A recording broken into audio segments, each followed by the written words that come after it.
It's a shag and cormorant. Do you know the difference? I do.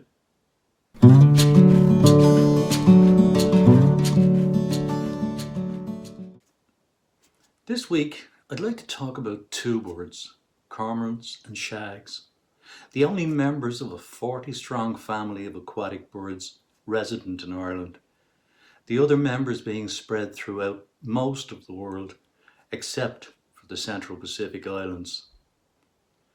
Cormorants are a common species along most stretches of the River Dodder. I regularly see them at the weir on Dodder Road in Rathfarnham, where I grew up, which is one of the most popular places on the river for bird watchers, photographers and fox lovers. I've seen them at the mouth of the river, where it enters the sea at Ringsend, and at different sections of the river, all the way to Glenasmole, the beautiful valley which lies below the source of the river on Kipure, highest point of the Dublin Mountains. Glenasmole, strangely enough, is also the first place I ever saw one perched in a tree. They're generally described as large, dark water birds, large-tailed with broad wings and long necks, which sometimes leads people to compare them to reptiles, many regarding them as greedy and sinister. They have short, thick legs with webs joining all four toes. They have thick bills which are hooked at the tip, and this aids them when they dive to catch fish underwater. And they really are supreme fishers, which makes them very unpopular with fishermen. They swim low in the water with heads upturned, giving them, in my opinion, a kind of haughty, superior look, as if to say, "Look at me, I'm special." They are regularly seen perched on rocks, or in the case of the Dodder, on top of the weir, with their wings outstretched, drying themselves off. This is one of the most sought-after poses photographers love to capture. In Ireland, cormorants breed mainly around our coasts, while some birds breed inland. Although there are large colonies in County Dublin, most of Ireland's large cormorant colonies are on the south and northwest coasts. Coastal breeding birds do so on sea cliffs, while those that breed inland do so in trees. Unlike cormorants, which can be found on many inland waterways, shags live their lives on our coasts, rarely venturing inland. They nest in loose colonies on ledges, in caves or under boulders. Despite the fact that they are far more numerous than cormorants, they are seen less often due to this fact of rarely coming inland. They're similar to cormorants in many ways, but while the cormorant is generally described as a large bird, shags are said to be of medium build, being quite a bit smaller. Shags also have a crest on their heads, which is lacking in cormorants. There are other features such as the large white thigh patch on adult breeding cormorants, which is absent on shags. The subtle differences between the two birds can easily confuse not only inexperienced bird watchers, but experienced ones as well. So before I finish up for today, I will offer this one small hint to anyone who's unsure of whether they're looking at a cormorant or a shag.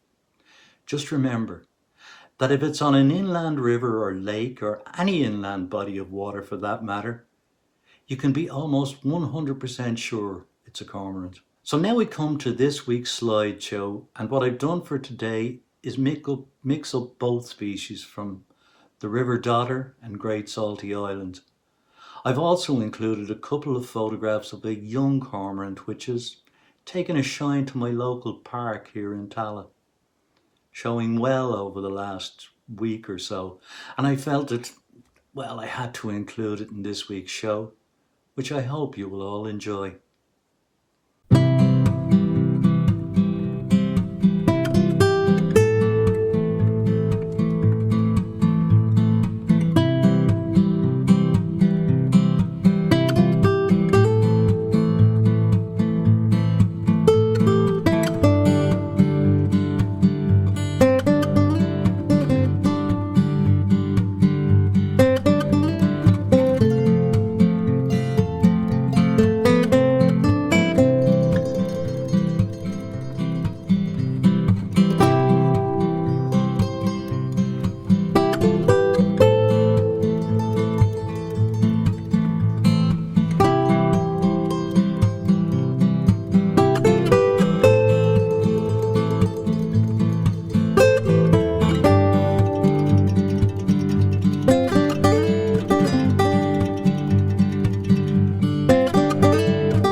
Thanks again for watching Wildlife Wednesday, folks, and I hope you enjoyed this week's episode.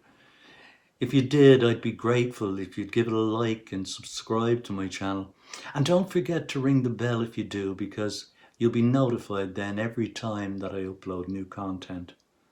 Till next week, stay safe, stay healthy, wash your hands and wear a mask where necessary, and continue to maintain social distancing. We're not out of the woods yet.